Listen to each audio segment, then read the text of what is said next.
دوستو حال ہی میں پاکستان کی نیشنل اسمبلی میں ایک بل پاس ہوا ہے خواجہ سراؤں کے حقوق کے لیے، اور اس کے خلاف سماجی رابطے کی ویب سائٹ ٹویٹر پر اس کے خلاف ایک ٹرینڈ بھی چل رہا ہے، ٹرانسجینڈر بل نامنظور۔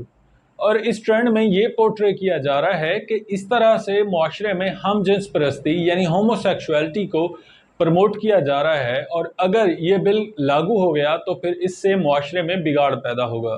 دوستو یہ بل 2018 میں پاس ہوا تھا اور اب اس کو امینڈ کرنے کی بات کی جا رہی ہے۔ ویسے تو اس بل کی مخالفت میں محض 3 ووٹ آئے ہیں، مگر جماعت اسلامی کے ایک رکن مشتاق احمد خان کا کہنا ہے کہ یہ بل غیر اسلامی اور غیر شرعی ہے۔ اور پھر میں نے سیلف پرسیوڈ جینڈر آئیڈینٹی کے بجائے میں نے یہ کہا کہ آپ میڈیکل بورڈ تشکیل دیں۔ جو آپ کا میرج سسٹم ہے وہ ڈیمیج ہوتا ہے، اس لیے میں نے کہا کہ اس سے آپ ہم جنس پرستی کو آپ اس کو رواج دیں گے۔ تو کیا ہے یہ ٹرانسجینڈر بل؟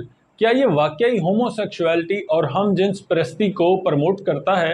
اور کیا اس کے آنے سے واقعی مرد مرد سے یا عورت عورت سے شادی کرنے کے اہل ہو جائیں گے؟ اور کیا یہ واقعی غیر اسلامی اور غیر شرعی ہے؟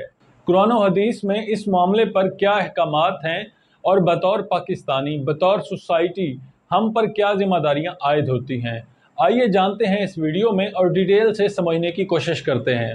دوستو ویڈیو میں آگے بڑھنے سے پہلے آپ سے ریکویسٹ ہے کہ چینل کو سبسکرائب کریں اور ویڈیو کو لائک کریں، اور اس پوسٹ کو زیادہ سے زیادہ شیئر کریں تاکہ ہر آدمی یہ بات سمجھ سکے۔ دوستو ٹرانسجینڈر پرسنز ایکٹ 2018 میں پاس ہوا، اور اس کا بیک گراؤنڈ سمجھنا بھی ضروری ہے اس بل کو سمجھنے سے پہلے۔ دراصل ہوا یہ کہ 2009 میں ڈاکٹر اسلم خاکی نے سپریم کورٹ میں ایک پیٹیشن فائل کی، اور جس میں انہوں نے یہ کہا کہ خواجہ سراؤں کے خلاف بہت زیادہ پولیس کا تشدد دیکھنے کو ملا ہے۔ یہ واقعہ انہوں نے رپورٹ کیا راولپنڈی کے شہر ٹیکسلا کا، جہاں پولیس کی طرف سے خواجہ سراؤں کو تشدد کا نشانہ بنایا جا رہا تھا۔ پھر اس پر ایک ٹرائل شروع ہوا، S S P operations Rawalpindi versus doctor Aslam Khaki, اور سپریم کورٹ نے یہ ججمنٹ دیا کہ واقعی خواجہ سراؤں پر تشدد کیا جا رہا ہے، اسی لیے گورنمنٹ پر یہ ذمہ داری عائد ہوتی ہے کہ وہ خواجہ سراؤں کے تحفظ کے لیے قانون سازی کرے۔ اور دوستو سپریم کورٹ نے نادرا کو بھی یہ حکم دیا کہ وہ ایک اور آپشن ایڈ کریں سیکس کیٹیگری میں، یعنی پہلے صرف میل اور فیمیل تھا، اور اب ایک اور آپشن ٹرانسجینڈر کو ایڈ کیا جائے۔ مختلف گورنمنٹس نے اس معاملے پر سستی دکھائی، اور یہ معاملہ بہرحال چلتا رہا، اور بالآخر 2018 میں سینیٹر بابر اعوان نے اس بل کو پیش کیا۔ اس بل کی ڈرافٹنگ شروع ہوئی اور تقریباً اس کا ڈرافٹ مکمل کرنے میں 1 سال لگا۔ اس ڈرافٹ کی تیاری میں بہت سارے اداروں اور لوگوں نے اس کا ساتھ دیا۔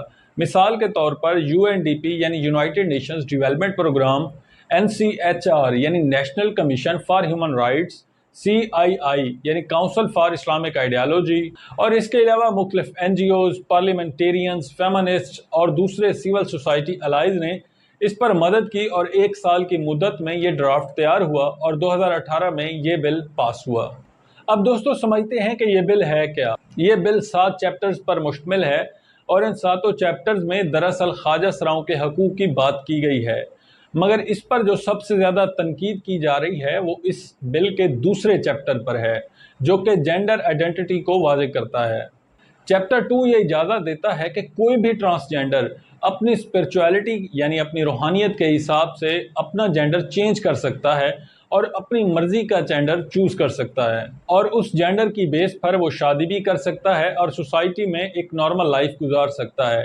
مگر دوستو اس بل میں ایک اور چیز جو بڑی خوبصورت شامل ہے، وہ یہ ہے کہ اس بل کے ذریعے اب خواجہ سراؤں کو تعلیم اور باقی صحت کی سہولیات کسی بھی چیز سے محروم نہیں رکھا جا سکتا۔ مگر دوستو اس میں اعتراض یہ لگایا جا رہا ہے کہ اگر کسی بھی انسان کو اپنی مرضی کا جینڈر چوز کرنے کی اجازت دی جائے گی تو اس سے معاشرے میں بگاڑ پیدا ہوگا، اور ہم جنس پرستی کو فروغ ملے گا، اور اس کے لیے ایک میڈیکل بورڈ تشکیل دیا جانا چاہیے، اور میڈیکل بورڈ ہی یہ طے کرے کہ کوئی بھی انسان بائیولوجیکلی یعنی فزیکلی میل ہے یا فیمیل یا ٹرانسجینڈر ہے۔ اور پھر اس اعتراض پر بھی اعتراض لگ رہا ہے ٹرانسجینڈرز کی طرف سے۔ ان کا یہ کہنا ہے کہ ہم معاشرے میں کوئی بھی میل اگر یہ کلیم کرتا ہے کہ وہ میل ہے تو اس کا تو کوئی میڈیکل چیک اپ نہیں ہوتا، اور نہ ہی کسی عورت کا، تو اس حوالے سے کانسٹیٹیوشنلی یہ بات ہیوملیٹنگ ہے، اسی لیے میڈیکل بورڈ کا ہونا ناجائز ہوگا۔ دوستو یہ تو تھی اس بل کی کہانی۔ اب قرآن و حدیث کی روشنی میں سمجھتے ہیں کہ کیا یہ بل قانون اسلام کے تابع ہے یا نہیں۔ دوستو قرآن مجید کی سورہ آراف کی آیت نمبر 81 میں واضح طور پر یہ کہا گیا ہے کہ مرد مرد سے لسٹ کی خاطر قریب نہیں ہو سکتا اور ایسا کرنے پر جہنم کی آگ ہے. That Allah says in Surah Araf, chapter number 7, that telling to men that do you practice your lust after men in preference to women. That means homosexuality is prohibited in Islam. یعنی قرآن میں clearly یہ کہا گیا ہے کہ کسی بھی طور پر ہم جنس پرستی ہوموسیکشوالٹی کو ایکسیپٹیبل نہیں ہونا چاہیے. اور دوستو اگر حدیث کی روشنی میں دیکھیں تو حضرت جابر رضی اللہ عنہ سے روایت ہے کہ حضور پاک صلی اللہ علیہ وسلم نے فرمایا مجھے اپنی امت کے بارے میں سب سے زیادہ جس چیز کا خوف ہے وہ قوم لوط کے عمل کا ہے، یعنی ہم جنس پرستی کا ہے. تو دوستو قرآن و حدیث سے تو یہ واضح ہے کہ ہم جنس پرستی حرام ہے اور اس قسم کا کوئی بھی ریلیشن ممنوع ہے. اب دوستو سمجھتے ہیں کہ بطور معاشرہ ہم پر کیا ذمہ داری عائد ہوتی ہے اور اس ٹرانسجینڈر بل کو لے کر جو تنقید کی جا رہی ہے کیا وہ مناسب ہے اور کیا اس بل کو رد ہونا چاہیے. دوستو اس کو سمجھنے کے لیے ہمیں اس پر لگے اعتراضات کو دیکھنا ہوگا.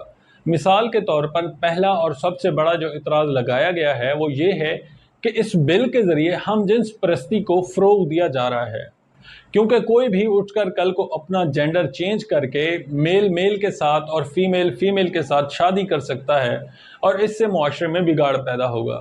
تو دوستو یہاں سوال یہ اٹھتا ہے کہ اگر دو دوست ہیں، دو مرد ساتھ چل رہے ہیں تو آپ کیسے اندازہ لگائیں گے کہ وہ محض دوست ہیں یا ان کے درمیان کوئی انٹیمیٹ ریلیشن ہے؟ یقیناً ایسا طے کرنا ممکن نہیں ہے اور کوئی بھی یہ اندازہ نہیں لگا سکتا. دراصل یہ ہمارا کلونیل مائنڈ سیٹ ہی ہے جو ہمیں ابھی تک لیڈ کر رہا ہے. مثال کے طور پر یورپ میں ہوئی کوئی بھی چیز ہمیں کول لگتی ہے اور ہم اس سے متاثر ہو جاتے ہیں. آپ یورپ اور امریکہ کا حال دیکھیں یا کسی بھی ترقی یافتہ ملک کا حال دیکھیں تو وہاں LGBTs یعنی لیسبینز، گیز، ٹرانسجینڈرز اور بائی سیکشول وغیرہ عام چیز ہے. دوستو مثال کے طور پر یووال نوح ہراری جو کہ آتھر ہیں بہت ساری فیمس بکس جیسا کہ ہومو ڈائز اور سیپینز، ان کتابوں کا رائٹر خود ایک گے ہے. اسی طرح ایک فیمس ریپ سنگر ایمینم بھی ایک گے ہے. تو ان کے دیکھنے والے ہماری جنریشن کے بچے دراصل اس چیزوں سے متاثر ہوتے ہیں اور انہیں لگتا ہے کہ ایسا کرنے سے وہ کول نظر آتے ہیں، مگر حقیقت یہی ہے کہ ایسا کچھ نہیں ہے. تو دوستو اس ٹرانسجینڈر بل کو رد کرنے سے کیا معاشرے سے ہوموسیکشوالٹی ختم ہو جائے گی؟ یقیناً ایسا نہیں ہوگا. اس کی بہت ساری وجوہات ہیں. مثال کے طور پر ہماری سوسائٹی کا اسٹرکچر اب ایسا بن چکا ہے جہاں ریلکٹنس ہی ریلکٹنس ہے.